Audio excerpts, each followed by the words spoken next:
ना ओरैनो गासिबो रेडि कारन बड'लेण्ड टेरिटरियेल काउन्सिलनि माने एसेम्ब्लिया जायखिजाया रायजोनि एसेम्ब्लि बायदि कारन जोंहा बड'लेण्डआव लेजिस्लेटिभ एक्जिकिउटिभ आरो एडमिनिस्ट्रेटिभ बिनि गोहो दं फाइनान्सियेल गोहो दं माने बियो मोनसे रायजो बायदिखा ओंखायनो बे रायजो बायदि मोनसे आयेन आफादा जेरैबायदि थानांगौ बे अलरेडि बड'लेण्डनि माने आयेन आफादनि हलाव बा बिनि बिल्डिंआव फ्राय दङ गासिबो मात्र जनायनि मासिया एसे खममोन बेखौ जों बानायजोब्बाय दा 126 गासै एमएलएआनो बेवहाय जिरायनो हायो गतिके बे हिसाबै जेबो प्रब्लेम गैया बाखि जोंहा बड'लेण्ड टेरिटरियेल काउन्सिलनिफ्राय मानव गेदेर चिफ प्रमद बर' आरो स्पिकार कातिराम बर' बिथाङा जिखिनि जोंनो नांगौ बेखौ गासिबो खालामनानै होजोबगासिनो दङ आरो बे मथे जोंनि एसेम्ब्लिया गाबोन जिरायनायाव गासैबो बिथिंनिफ्राय खुनु उसुबिदा गैया मानव गेदेर गभर्नरा सफैखाबाय आरो चिफ मिनिस्टारा दा मोनायाव सफैसिगोन आरो बिनि उनाव गाबोन गासै माने मन्थ्रि आरो मानव गेदेर एमएलएफ्रा गासिबो सफैजोबगोन गतिके 12 बाजिनिफ्राय जागोन सेसना बेवहाय जेबो उसुबिदा गैला गासिबो रेडि जाजोब्बाय गाबोन जाहैबाय जोंहा ओरैनो मोनसे ट्रेडिसन हिसाबै बियो मोनसे रां बावजा जथुम बाजेट सेसनाव गभर्नरा बिबुंथि लाखियो आरो गाबोनबो गभर्नरनि बिबुंथि दं गिबियावनो बिनि उनाव स्पिकार्स इनिसिएटिभआव जों मोनसे आयदा लायो स्पेसियेलि जेखौ जोंनि एसेम्ब्लिफ्राव बायदिसिना एसेम्ब्लिनि जिथु हाबाफारि बेयाव माने सावरायनाया बारा आबुं जाया माने गुवारै सावरायनो हाया नाथाय माखासे गोनांथार माने माबाफोर थायो मा होनो जेंनाफोर थायो इसुफोर थायो बे हिसाबै जों मोनसे आयदा लायो दा गाबोननिया स्पेसियेलि जोंनि 10थि सिडुल ओनसोलाव बोरैहाय जोङो माने गासिबो बिथिङाव जौगानायखौ लाबोनो हायो आरो माब्रैहाय जोङो बेखौ बांसिननिफ्राय बांसिन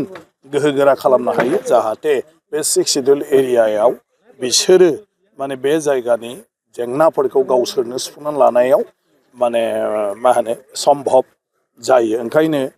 socio' economy and all round development of 6 schedule area गाबोननि जिथु सावरायनाय जोंना माने मा होनो सामाजिक रांखान्थियारि आरो गासै बिथिंनिनो 10थि सिडुल ओनसोलाव जौगाथाय लाबोनाय बिनि सायाव गाबोन सानसे बिनि सायावनो गाबोन सावरायनाय जागोन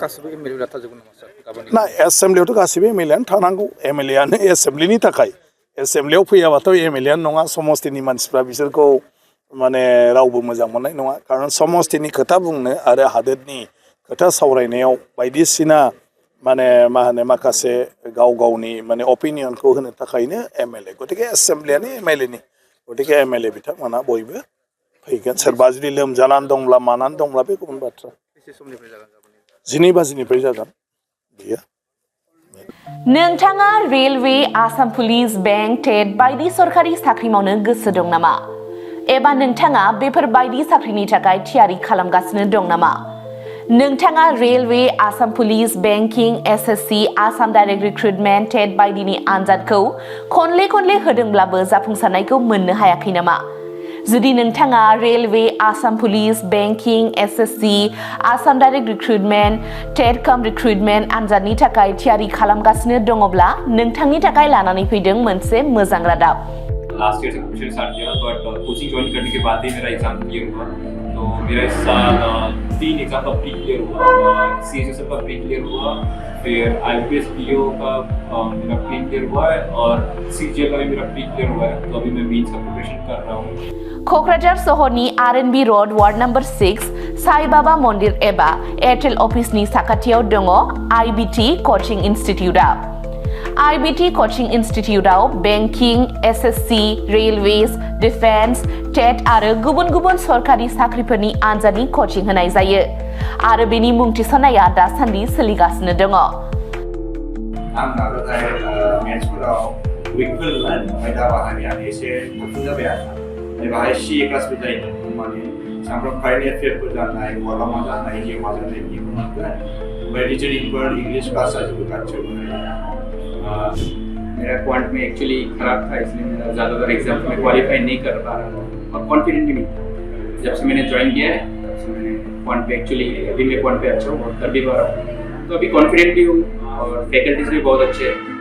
हेल्प करते हैं बहुत। IBT Coaching Instituteआव मुं थिसननायनि गोबां मुलाम्फाफोरखौ नोंथाङा मोननो हागोन, जेरै low course fees, specially daily current affairs classes, lifetime membership card, weekly 5 to 6 days classes, comprehensive study materials, regular online and offline mock test, Make My Exam app, flexible class timings, doubt clearing session. बेफोर गासै सुबिदाफोरखौ नोंथाङा IBT Coaching Instituteआव मोननो हागोन। अब्ला थाबैनो मुं थिसनदो। आबुङै मिथिनो थाखाय 9387277188 एबा